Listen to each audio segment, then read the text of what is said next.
Okay, so I want to give you an update on the water leak saga. For all practical purposes, the water leak has been found and is in the process of being repaired.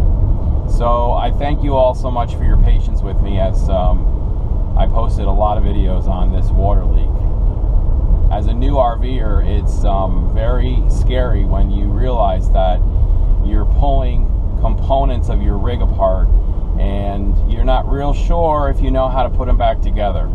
I'm thankful for Pops because, you know, he helps a great deal and kind of gives me a little bit of encouragement that, yeah, we can pull it apart and put it back together and make it better than it was. And that's indeed what we've done. Pulling out the fresh water tank was probably the best course of action for us to do. But we found the leak in the primary line.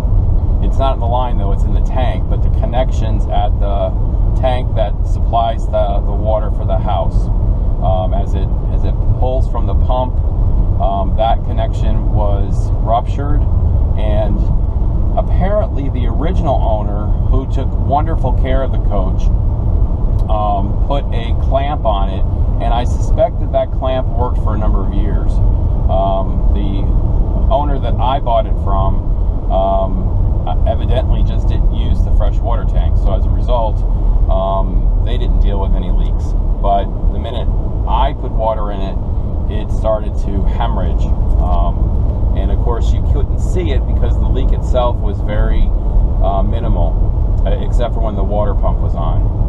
So, and it was so close to the carpet and to the floor that, you know, there was really no way you would be able to see it because it was leaking right into the carpet. Pops and I are going to put in a new fitting.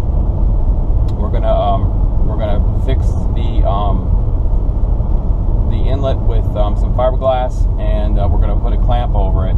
It'll be permanent, but that's okay because I do have a new fitting that will fit into it quite nicely, and hopefully that will resolve it. One of the things I'd like to tell you is that we didn't discover this on our own. How we discovered it was by process of elimination. Howie Roll, one of my subscribers, and also Chico with Rufus and Dufus, reminded me that an RV has two different water systems.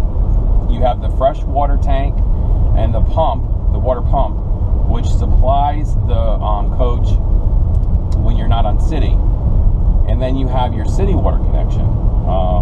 And the city water connection is separate from the fresh water tank.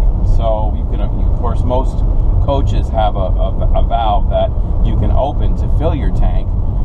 And but when you close the valve, it basically closes off the freshwater tank system. So removing the fresh water tank was great because I hooked the coach up to the city water, and Pops and I tested everything, and there was not one single leak. So clearly the city water connection works beautiful. And so from there we were able to determine where the leak came from, because at that point, you know, it's not the toilet, you know, it's not the shower, you know, it's not any of the plumbing, and there was no leaks in any of the plumbing in terms of the water supply, so you knew that there was no broken pipes or broken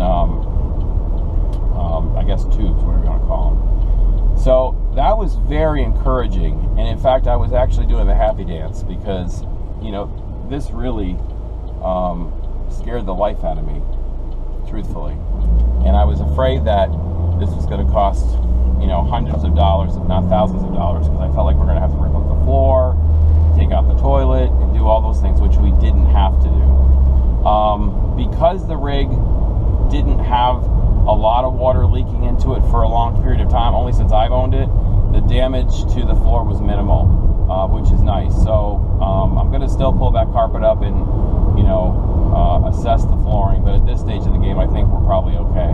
I did do a lot of work on mildew and mold in terms of getting it all sprayed up and cleaned up, so hopefully that will take care of it. And the floor is finally dry.